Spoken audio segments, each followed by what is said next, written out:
Hadis riwayat Muslim, "Man ahdatsa fi amrina hadza ma laysa minhu fa huwa raddun aw mardud." Siapa yang coba-coba buat ibadah yang tidak kami contohkan maka akan tertolak.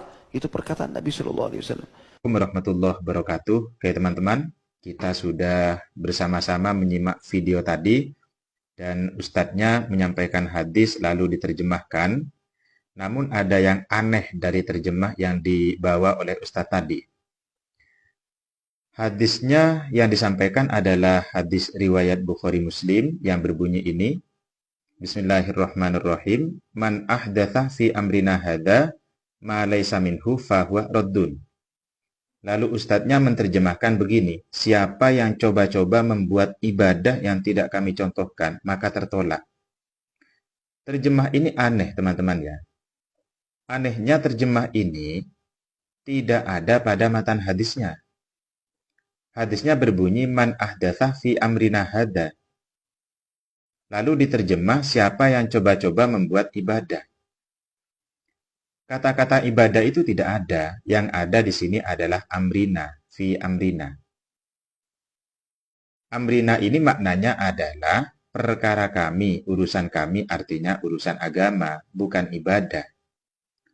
Jadi kita tahu urusan agama itu bukan hanya persoalan ibadah saja, tapi juga mencakup persoalan yang lain. Persoalan muamalat yang berkaitan dengan hukum halal dan haram. Berkaitan dengan hukum wajib, mubah, makruh, sunnah, dan semacamnya. Jadi bukan hanya dalam persoalan ibadah, tapi juga dalam persoalan muamalat. Kalau diterjemahkan, dipersempit hanya pada persoalan ibadah, maka orang tersebut mempersempit atau mengurangi kesempurnaan agama Islam. Jadi seperti itu. Jadi salah jika diterjemahkan siapa yang coba-coba membuat ibadah. Salah, jangan diikuti terjemah ini.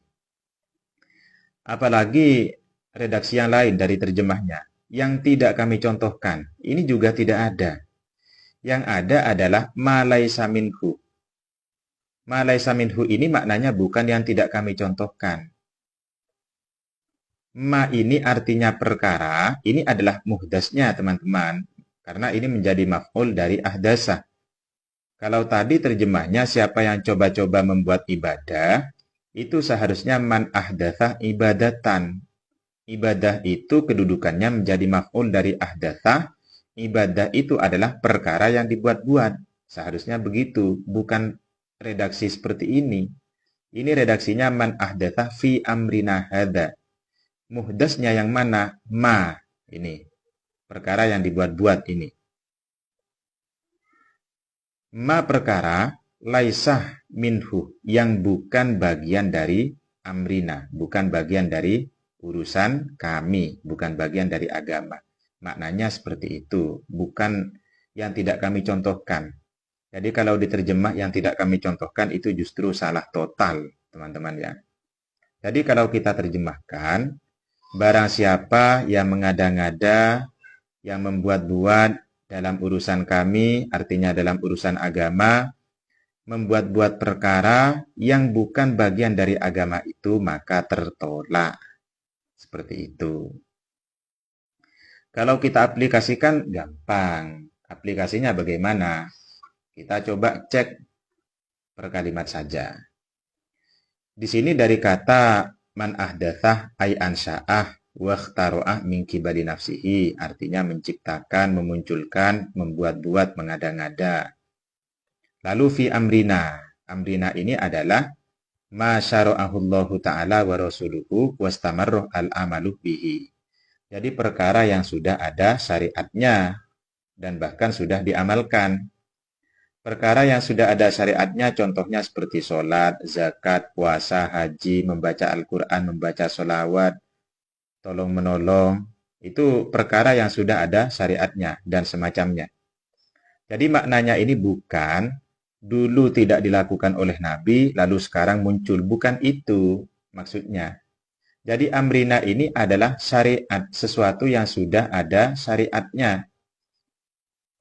Lalu kemudian syariat itu ada yang mengikat, prakteknya ada yang mengikat, ada yang prakteknya muwassa, prakteknya itu longgar.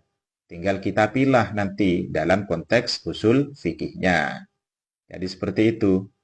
Jadi kalau kita contohkan urusan agama ini seperti apa? Seperti sholat.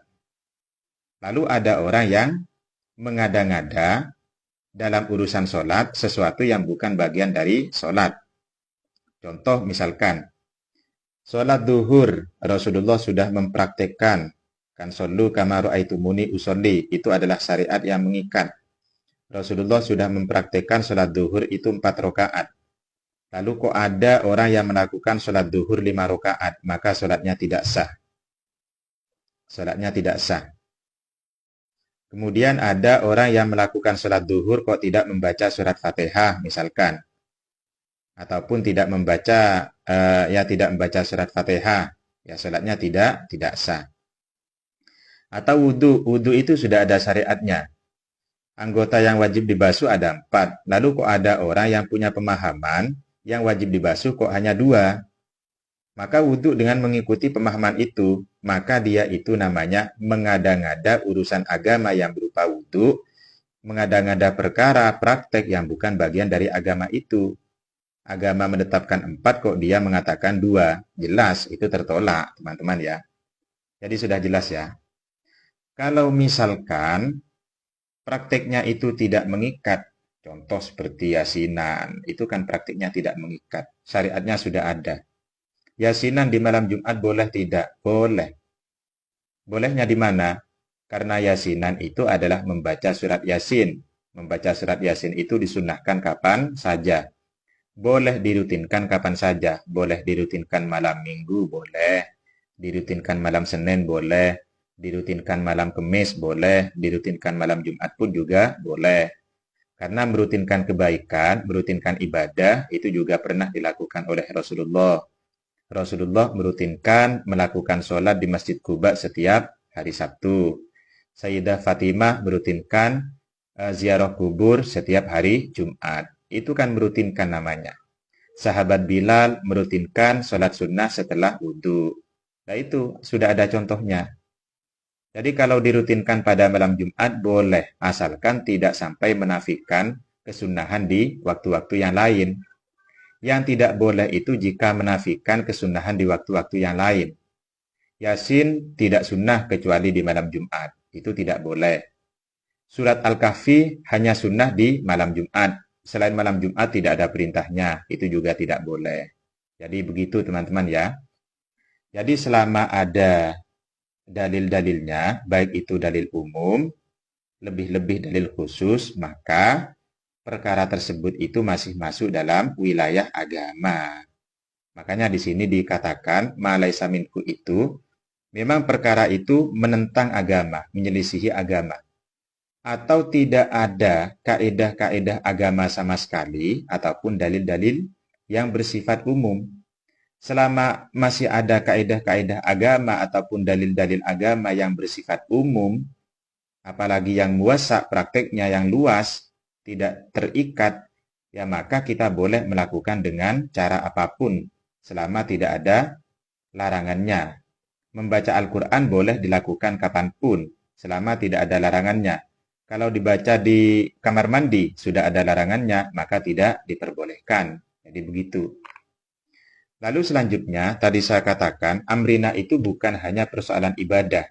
Di sini dikatakan ibadatan kanat au akdan. Jadi baik urusan ibadah ataupun urusan akad, urusan transaksi ekonomi. Di sini dicontohkan seperti wal bai'i ma'anahwin najisih wa ghairihi mimma nuhiya anhu li amrin khorijin. Jual beli dengan sistem najis. Najis itu lelang kalau tidak salah ya. Jual beli dengan sistem lelang tapi ada unsur penipuan. Nah, itu yang tidak diperbolehkan karena sudah keluar dari ketentuan-ketentuan syariat. Ataupun hal-hal yang lain.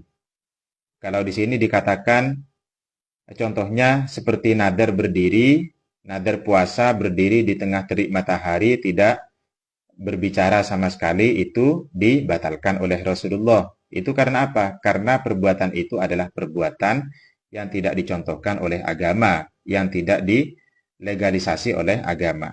Jadi begitu pemahamannya teman-teman ya. Makanya kita kalau